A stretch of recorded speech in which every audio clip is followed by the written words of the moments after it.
नमस्कार दोस्तों, आप सभी का स्वागत है हमारे YouTube चैनल मान्या लाल किताब रेमेडीज में। आज मैं आपके साथ बात करने जा रहा हूं मकर राशि के बारे में और आज का मुख्य टॉपिक होगा देवगुरु बृहस्पति का वक्री अवस्था में आना।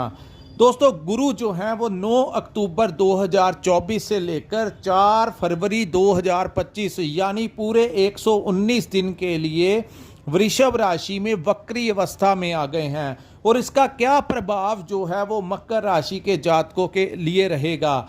ये जो वीडियो है वो आपके लिए बहुत इंपॉर्टेंट होने वाली है, क्योंकि आज हम जिस ग्रह के बारे में बात करने जा रहे हैं उनको धन का कारक कहा जाता है, उनको डीप जो नॉलेज है उसका कारक कहा जाता है। और गुरु अगर हमारी कुंडली में उच्च के होते हैं तो हमारे पास धन की सेविंग होती है, और अगर ये खराब होते हैं तो हमारे सिचुएशन को मैनेज करने की क्षमता नहीं रहती, यानी कि डिसीजन मेकिंग में बहुत बड़ी प्रॉब्लम जो है वो आती है।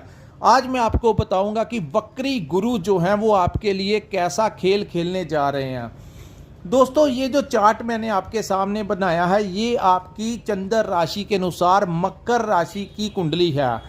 अगर आपका लगन भी मकर राशि का है तो ये वीडियो आपके लिए और भी इम्पोर्टेंट होने वाली है, लेकिन अगर आपका लगन कुछ और है तो उसके लिए आप जो हमारी राशियों की वीडियो है अपने लगन के अनुसार उसको देखकर और कुछ चीज़ें जो हैं वो आप अपने में बैलेंस कर कर देखिए कि कैसा जो है ये प्रभाव आपके लिए होने वाला है। दोस्तों, गुरु जो है मई 2024 से आपके पंचम भाव में विराजमान हुए हैं। पंचम भाव जो होता है हमारी संतान का भाव होता है, तो कुछ लोगों को यहाँ पर क्योंकि गुरु कारक ग्रह बन जाते हैं, परिणाम जो होते हैं यहाँ पर बैठकर खराब दे देते हैं। तो कुछ लोगों को ऐसा हुआ कि उनकी संतान से संबंधित कुछ परेशानियों का सामना करना पड़ा, उनके करियर को लेकर, उनकी पढ़ाई में कुछ ना कुछ परेशानियां आ गई, उनकी हेल्थ को लेकर और उनको आने वाले कल को लेकर कुछ लोगों को बहुत ज़्यादा इनसिक्योरिटी फील करवाई, क्योंकि गुरु जो हैं वो पंचम भाव में बैठे हुए हैं। लेकिन अभी वो यहाँ पर वक्री अवस्था में आ गए हैं, तो इसका कैसा प्रभाव जो है वो आपके ऊपर रहेगा।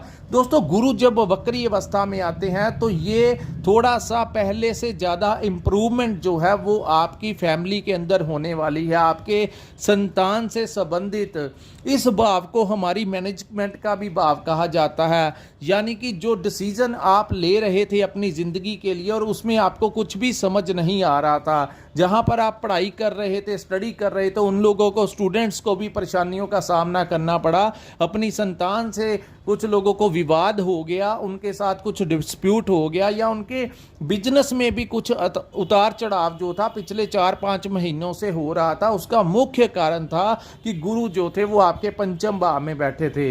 इस भाव को कुछ लोगों ने मैनेजमेंट में इतनी प्रॉब्लम क्रिएट कर दी गुरु ने, क्योंकि गुरु मकर राशि में ज़्यादातर नीच प्रभाव देते हैं, तो यहाँ पर कुछ लोगों ने गलत ही डिसीजन ले लिए। यानी कि अगर आपने, कुछ लोगों ने क्या किया, प्रॉपर्टी जो थी अपनी महंगी प्रॉपर्टी उसको कम दाम में बेच दिया, या कोई सस्ती प्रॉपर्टी जो थी उसको बहुत बड़े दाम में ले लिया। कुछ लोगों ने शेयर मार्केट में पैसा लगाकर इन्वेस्टमेंट कर कर वहाँ से उनको लॉस मिला। यानी कि कुछ ना कुछ 3-4 महीने से दिमाग में उतार चढ़ाव चल रहा था, और कुछ लोगों के तो ऐसा हो रहा था कि वो अपना बिजनेस चेंज करने की प्लानिंग कर रहे थे, या जहाँ पर नौकरी करते हैं वहाँ पर भी हालात कुछ ऐसे बन चुके थे कि वो चाहते थे कि यहाँ से मैं स्विचिंग कर कर किसी दूसरी जगह पे चला जाऊँ, क्योंकि कुछ ना कुछ ऐसी समस्याएं जो थी वो गुरु यहाँ पर बैठकर बना रहे थे। लेकिन दोस्तों, अब क्या होगा, यहाँ पर गुरु जो हैं वो वक्री अवस्था में आ गए हैं, सो बिल्कुल ही उसका जो प्रभाव होगा पहले से ज़्यादा शांत हो जाएगा। आज मैं आपको बताऊंगा कि इस भाव में वक्री अवस्था में गुरु बैठकर आपको क्या रिजल्ट देंगे और किन किन भावों के ऊपर उनकी दृष्टियां पड़ेंगी, तो उससे भी आपको कैसा परिणाम जो है वो मिलने वाला है। दोस्तों, गुरु जो है आपके पंचम भाव में वक्री हो चुके हैं और यहाँ पर ये क्या करेंगे, अब संतान से संबंधित जो परेशानियां आपको आ रही थी उसमें कुछ ना कुछ कमी जो है वो मिलती हुई नजर आएगी। लेकिन ये अभी भी पंचम भाव में बैठे हुए हैं, क्योंकि ये भाव अच्छा नहीं है, तो आपको हो सकता है कि आपके संतान के कुछ मार्क्स जो हैं वो कम आ जाएं, जिसके कारण आप फ्रस्ट्रेट हो जाएं, लेकिन आपको किसी भी प्रकार से फ्रस्ट्रेट नहीं होना, अन्यथा आपके संबंध भी खराब हो जाएंगे और उनकी विल पावर भी जो है वो कमज़ोर होगी। ये आपको समझना होगा कि ग्रहों का जब प्रभाव होता है उसको कम नहीं कर सकते, लेकिन उस समय आप संभल कर अपना टाइम जो है वो निकाल सकते हैं। हो सकता है कि इस बार थोड़ा सा दिक्कत आ रही है, तो नेक्स्ट टाइम जब ये परिवर्तन चेंज हो जाएगा यहाँ से, तो आपकी संतान फिर उसी स्पीड में अपना काम करेगी। यहाँ पर मैं आपको सावधान रहने के लिए कहता हूँ कि आपने अपनी संतान के बिजनेस में कोई पैसा इन्वेस्ट नहीं करना, अन्यथा आपको आर्थिक नुकसान हो सकता है। आपको समझ नहीं लगेगा कि वो पैसा किधर चला गया, ऐसी सिचुएशंस जो हैं वो क्रिएट होगी। इससे बेहतर है कि अगर आप उनकी मदद करना चाहते हैं तो आप थोड़ा बहुत कीजिए, लेकिन कोई बहुत बड़ा अमाउंट उनको देकर वो पैसा जो है, क्योंकि इस समय गुरु वहाँ पर कारक है तो उसको वो प्रॉब्लम में डाल सकते हैं। तो आपने कोई ऐसा स्टेप नहीं लेना जो आपके भविष्य के लिए और आपकी संतान के करियर से रिलेटेड कुछ समस्याएं पैदा करे। यहाँ पर दोस्तों आपको सिंपैथी के साथ, समझदारी के साथ अवेयर रहकर उनको एक गाइडेंस देनी है, जिससे कि हालात जो हैं उनके ऊपर काबू पा सकें। दूसरा, जो लोग प्रेगनेंसी में हैं उनको थोड़ा सा ध्यान देना होगा। कुछ ना कुछ बेचैनी जो है वो आपके मन को लेकर कुछ लंबे समय से चल रही थी, लेकिन उसमें कुछ राहत जो है इस समय मिलती हुई नज़र आ रही है। तो दोस्तों यहाँ पर आपने कोई शॉर्ट टाइम इन्वेस्टमेंट के लिए प्लान नहीं करना, यानी कि अगर आपको कोई लालच आपका दिमाग भी दे रहा है कि यहाँ पर मैं इन्वेस्ट कर देता हूँ, शेयर मार्केट में इन्वेस्ट कर देता हूँ, या कोई ऐसा बिजनेस है जहाँ पर आपको शॉर्ट टर्म में ज़्यादा पैसे दिख रहे हैं, तो ये सिर्फ एक भ्रम है। क्योंकि राहु जो है वो आपके थर्ड हाउस में बैठे हुए हैं। थर्ड हाउस जो होता है वो साहस और पराक्रम का भाव होता है, तो वो साहस करवाकर आपको गलत साइड पर इन्वेस्टमेंट करवा देंगे। लेकिन वहाँ पर इन्वेस्ट अगर आप कुछ बड़ा कर देंगे जो कि रिस्क वाला है, तो वहाँ पर प्रॉब्लम आएगी। अगर आप इन्वेस्टमेंट करना चाहते हैं तो लॉन्ग टर्म प्लान में इन्वेस्टमेंट कीजिए, जिससे कि तब तक ये जो चीज़ें हैं वो काफ़ी हद तक चेंज हो जाएंगी और उसको बाद आपको रिजल्ट जो है वो अच्छा मिलेगा। लेकिन किसी भी प्रकार के दिमाग में आपके कोई प्लान शॉर्ट टर्म का चल रहा होगा तो उसको आपने नहीं अपने हावी होने देना। तीसरा दोस्तों, जो लोग अपने व्यापार को बदलना चाहते हैं उन लोगों, क्योंकि बुद्धि आपका कुछ कह रही है और काम जो होगा वो कुछ और करवा सकते हैं। सो किसी भी प्रकार से आपने अपने व्यापार को चेंज नहीं करना। जो व्यापार आप कर रहे हैं उसी में आप मेहनत कीजिए, उसी में आपको आगे बढ़ना है। फिलहाल ये टाइम वैसा नहीं है कि आप एकदम से चेंज करेंगे तो वो आपकी गाड़ी ट्रैक पर आ जाएगी। नहीं, जो आप लंबे समय से कर रहे हैं उसी को फॉलो कीजिए, वही आपके लिए अच्छा रास्ता होगा। और दूसरा, यहाँ पर ये आपके लिए ऐसा भी करवा सकते हैं कि जहाँ पर आप नौकरी कर रहे हैं वहाँ से आपको क्विट करने की कोशिश करवाने के लिए आपको आपका दिमाग आपको उकसा सकता है, क्योंकि राहु जो है वो ऊर्जा के भाव में बैठे हैं जो कि गुरु का ही भाव है। यहाँ पर राहु कारक बनकर आपको ऊर्जा से साहस आपका करवाकर कुछ गलत कार्य करवाने के लिए आपको धकेल रहे हैं। और बुद्धि जो है उसमें गुरु बृहस्पति वक्री अवस्था में बैठने से कोई गलत डिसीजन नहीं लेना। यहाँ पर ही आपको थोड़ा सा टाइम देना होगा ताकि हालात जो हैं वो आपका फेवर जब तक चेंज नहीं हो जाते। क्योंकि अगर आपने कोई स्विचिंग करने के लिए अपनी एक नौकरी को छोड़ा तो जरूरी नहीं है कि दूसरी जगह आपको नौकरी मिल जाए। जब तक वहाँ से आपको अपॉइंटमेंट लेटर नहीं मिल जाता, कोई बहुत बड़ा बदलाव इस समय आपको करने की ज़रूरत नहीं है। अब मैं आपको बताऊंगा दोस्तों, यहाँ पर एक दृष्टि गुरु जहाँ पर बैठे हैं वहाँ पर उनकी 3 दृष्टियाँ होती हैं कि 3 दृष्टियाँ किन किन भावों के ऊपर पड़ेगी और आपके लिए वो कैसा समय जो है लेकर आएंगी। दोस्तों, गुरु की पहली दृष्टि जिनको 5वीं दृष्टि है वो आपके भाग्य भाव में पड़ेगी। अब जाकर भाग्य भाव से कोई काम जो है वो आपका होने वाला है। यानी कि कई बार जिंदगी में सभी रास्ते बंद हो जाते हैं और हमें समझ नहीं लगती कि अब हमें कौन से रास्ते पे चलना है, लेकिन अचानक से ईश्वर कोई एक रास्ता ऐसा खोल देता है। अगर वो रास्ता आपको अब गुरु की वक्र दृष्टि भाग्य भाव में पड़ने से जो परेशानियां, जो रोड़े आपकी लाइफ में आ रहे थे उस जो आपकी यात्रा में आ रहे थे उसको दूर करते हुए कोई लाइट आगे से आएगी जो आपको रास्ता दिलाएगी और वही रास्ता आगे चढ़कर आपको सफलता की सीढ़ी की तरफ ले जाएगा। सो जो ब्लॉकेज लंबे समय से 3-4 महीने से चल रही थी, रास्ता नहीं मिल रहा था कि सिचुएशन से बाहर कैसे निकलना है और भाग्य तो बिल्कुल भी साथ नहीं दे रहा था, अब वही भाग्य भाव जो है वो गुरु का साथ देगा, क्योंकि बुध जो है वो इस समय अच्छी सिचुएशन में बैठे हैं। ये बुध का भाव है तो गुरु की दृष्टि जो है भाग्य भाव में पड़ेगी। इस समय आपको अपने पिता का आशीर्वाद मिल सकता है, उनकी ब्लेसिंग मिल सकती है, हो सकता है कि उनसे आपको कोई मदद जो है इस समय मिल सकती है। यानी कि आप लोगों को अपने पिता का और अपने गुरुओं का आशीर्वाद लेकर आगे बढ़ना है। वो आपके भाग्य को चमकाते हुए उनका आशीर्वाद आपके लिए कोई बहुत बड़ा कार्य कर सकता है। उसके बाद दोस्तों यहाँ पर आपके घर में कोई मांगलिक कार्य भी हो सकता है, क्योंकि गुरु जहां पर दृष्टियां डालते हैं उन भावों के परिणामों को काफ़ी फेवरेबल कर देते हैं। सो भाग्य में आ रही तमाम रुकावटें इस समय दूर होती हुई नजर आएंगी। उसके पश्चात गुरु की दूसरी दृष्टि जो है वो आपके लाभ भाव में पड़ेगी। ये भाव जो है वो मंगल का भाव है और मंगल जो है वो 20 अक्टूबर के पश्चात नीच राशि कर्क में चले जाएंगे। सो यहाँ पर आपने सोर्स ऑफ इनकम को बढ़ाने के चक्कर में कोई बहुत बड़ा बदलाव मत कर देना, अन्यथा मंगल हालांकि यहाँ पर आपके कुछ ना कुछ अच्छा होगा, लेकिन एकदम से स्विचिंग करके किसी बड़े लालच में आकर कुछ बड़ा बदलाव कोई बड़ी जगह पे इन्वेस्ट कर देना कि मैं यहाँ से भी कमाऊंगा, प्रॉफिट कमाना। लेकिन अगर आपके सामने कुछ ऐसा आए कि आपने 100 रुपये लगाए हैं और आपको उसका प्रॉफिट जो है 110 रुपये मिलेगा, उस हिसाब से चलना। लेकिन ऐसा नहीं कि आपके सामने कुछ ऐसा प्लान आ जाए कि 100 रुपये लगाओगे तो 200 मिलेगा या 500 मिलेगा, तो इस चक्कर में आकर कोई बड़े लालच में आकर अपने आप को परिस्थितियों में नहीं फंसाना। तो फिलहाल 1 महीने के पश्चात जब तक मंगल यहाँ पर बैठे हैं तब तक थोड़ा सा ध्यान रखना होगा। उसके पश्चात आपको कोई ना कोई रास्ता निकलेगा इनकम को बढ़ने के लिए। आपके सोर्स ऑफ इनकम जो है, यानी कि जहां पर आप नौकरी कर रहे हैं वहां पर कुछ ना कुछ अब बदलाव होगा। आपको वही बॉस और कोलीग्स जो परेशान कर रहे थे, कुछ ना कुछ राहत होगी।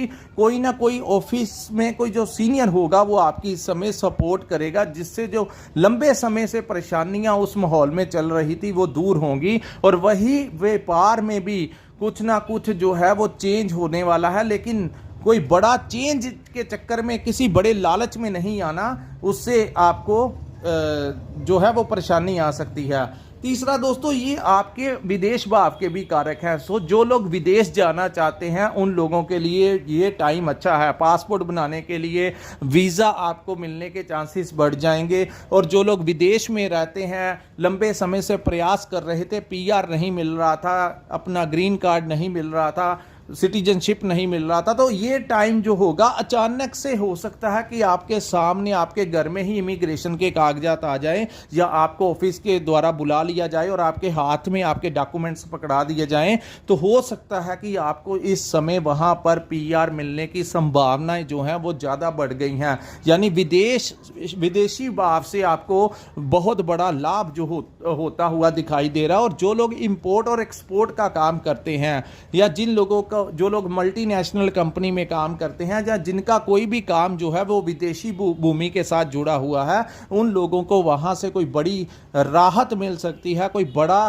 फायदा जो है विदेशी भाव के साथ हो सकता है। तीसरा, इस भाव को मोक्ष का भी भाव कहा गया है। यहां पर अगर आप धार्मिक कार्य की तरफ अपने आप को इन्वॉल्व करेंगे तो आपको कोई रास्ता मिल सकता है। मेडिटेशन करेंगे, पाठ पूजा करेंगे, आप अपने को कोई स्पिरिचुअलिटी के साथ जोड़ेंगे, चाहे आप किसी भी धर्म से बिलोंग करते हो, अपने ईष्ट को मानना शुरू कीजिए। आपको कोई ना कोई रोशनी जो है वो गुरु वक्री की अवस्था से मिलेगी। उन लोगों को ज़्यादा बेनिफिट मिलेगा जो इस समय धार्मिक कार्य में अपने आप को कुछ ना कुछ 10-15 मिनट, आधा घंटा मेडिटेशन करेंगे। उनको उस एनर्जी के कारण उनके काफ़ी जो कार्य रुके हुए हैं वो चेंज होते हुए नजर आएंगे और उनको वहां से फायदा भी वो दिला सकता है।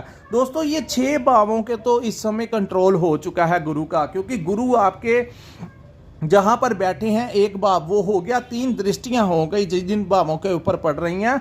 और 2 भावों के वो स्वामी हैं। तो आपके कुल मिलाकर इस समय जब गुरु वक्री अवस्था में आते हैं तो 6 भावों के ऊपर आपका वो पॉजिटिव रिस्पॉन्स जो है वो मिलने वाला है। लेकिन ये आपकी बर्थ चार्ट के ऊपर और आपके महादशा अंतरदशा के ऊपर भी निर्भर करेगा कि आपके ऊपर कैसी अवस्था चल रही है। लेकिन जो मैंने प्रेडिक्शन की है ये आपके साथ 90 to 95% अवस्थाएं होने वाली हैं। सो थोड़ा सा प्रैक्टिकल रहना, लालच नहीं करना और संतान को कैसे हैंडल करना है, प्रैक्टिकली हैंडल करना, उनको उस प्रॉब्लम से बाहर निकालने के लिए थोड़ा सा आपको प्रैक्टिकल होना पड़ेगा। उनके साथ आपको दोस्ताना बिहेव करना पड़ेगा। अन्यथा अगर आपने वो वाला गैप डिस्टेंस बनाने की कोशिश की तो वो आपके लिए और आपकी संतान दोनों के लिए ही अच्छा नहीं होगा। लेकिन ज्यादा भावुक अवस्था में आकर उनके बिजनेस में अगर वो आपके नाम से कोई काम कर रहे हैं तो वहां पर भी उनको कुछ ना कुछ समस्या आ सकती है। सो अगर आपने प्लानिंग बना रखी है कि यहां पर आपने अपनी संतान को इस महीने, क्योंकि दोस्तों ये मई 2025 तक गुरु पंचम भाव में बैठे रहेंगे, तो कोई बहुत बड़ा इन्वेस्टमेंट अपनी संतान के बिजनेस में आपको नहीं करना, उनको पैसा नहीं देना। आपके द्वारा दिया गया पैसा इस समय आपकी संतान के लिए बिजनेस को बढ़ाने में कुछ अच्छा नहीं होगा। कोई हल्की फुल्की मदद कर सकते हैं, लेकिन अगर आपने कुछ ज्यादा करने की कोशिश की तो आर्थिक नुकसान आपके होने की बहुत ज्यादा संभावनाएं यहां पर दिख रही हैं। सो थोड़ा सा संभल के रहना है। उतार चढ़ाव जिंदगी का हिस्सा है, आते हैं, लेकिन मैंने जैसे बोला ये टाइम निकल जाएगा तो उसके पश्चात सब कुछ ठीक हो जाएगा। तीसरी दृष्टि दोस्तों आपके लगन भाव में पड़ेगी और ये जो भाव है यहां पर गुरु की दृष्टि जो है वो नीच अवस्था में है, पहले भी पड़ रही थी। ये मैनेजमेंट का भाव होता है, हमारी आत्मा का भाव होता है। सो आत्मा जो है वो संतुष्ट नहीं हो रही। पिछले 3-4 महीनों से कुछ ना कुछ आपके मन में परेशानी बनी हुई है। आपको दिमाग में फ्रस्ट्रेशन के कारण कुछ भी स्थितियां जो हैं आपको समझ नहीं लग रही कि मैंने क्या करना है। तो यहां पर जो दृष्टि होती है ये सारे काम करवाती है। हेड ऑफ द कुंडली प्रथम भाव के ऊपर जो दृष्टि होती है ये हमारी सोच होती है। तो आपकी सोच को भटकाकर कुछ गलत आपसे निर्णय करवाने के लिए हो सकता है कि आपकी कोई जमीन पड़ी हुई है और उसका भाव बहुत ज्यादा है, लेकिन कोई आपको कम दाम में बेचने के लिए उकसा दे और आप बेच दें। उसके बाद आपको परेशानी हो कि ये अच्छी भली प्रॉपर्टी थी, मैंने क्यों बेच दी इतने सस्ते दाम में। और दूसरा, आपको कोई थोड़ी सी प्रॉपर्टी है जिसका दाम इतना नहीं है, लेकिन आपका दिमाग कह रहा है कि खरीद लो, कोई बात नहीं खरीद लो, लेकिन बाद में आपको प्रॉब्लम आए, आपको पता चले कि इसका इतना दाम नहीं था, मैंने ज्यादा पैसे देकर इसको खरीद लिया। तो ऐसे कार्य नहीं करने। इन चीजों से थोड़ा सा मई 2025 तक आपने बचाव के रहना है, क्योंकि गुरु जो है वो आपकी राशि के लिए कारक अवस्था में है।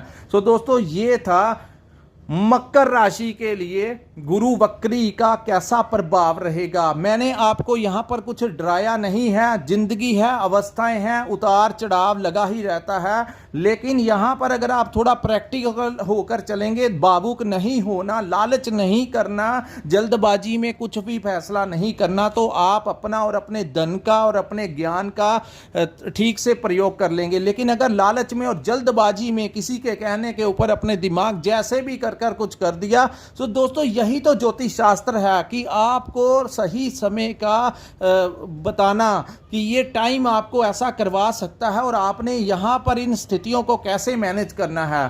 तो अगर आपको हमारा ये वीडियो अच्छा लगा हो, हमारा विश्लेषण अच्छा लगा हो, तो कृपया इस वीडियो को लाइक कीजिए, हमारे चैनल को सब्सक्राइब कीजिए और नीचे कमेंट सेक्शन में कमेंट कर जरूर बताइए कि आपको ये वीडियो कैसा लगा। दोस्तों बड़ी मेहनत के पश्चात मैंने अकेली बात आप लोगों को समझा दी है। सो आप लोगों को इसी तरीके से अगर आप फॉलो करेंगे तो ये टाइम जो है वो निकल जाएगा। सो अगर आपने अपनी जन्म कुंडली का विश्लेषण करवाना चाहते हैं, अगर आप चाहते हैं कि आपके ग्रह कैसे बैठे हैं, आपके ऊपर कौन से ग्रह की महादशा और अंतरदशा चल रही है, तो इन सभी चीज़ों के बारे में अगर आप जानना चाहते हैं, हमारा दर्शन लेना चाहते हैं, तो नीचे स्क्रीन के ऊपर जो नंबर दिया हुआ है वहाँ पर आप हमारे साथ संपर्क कीजिए। जिनके पास अपना डेट ऑफ बर्थ और टाइम है वही हमारे साथ संपर्क करें, हम आपकी कुंडली का मार्गदर्शन कर सकते हैं। तो दोस्तों इसी के साथ इस वीडियो को मैं विराम लगाता हूं। नमस्कार, जय माता दी।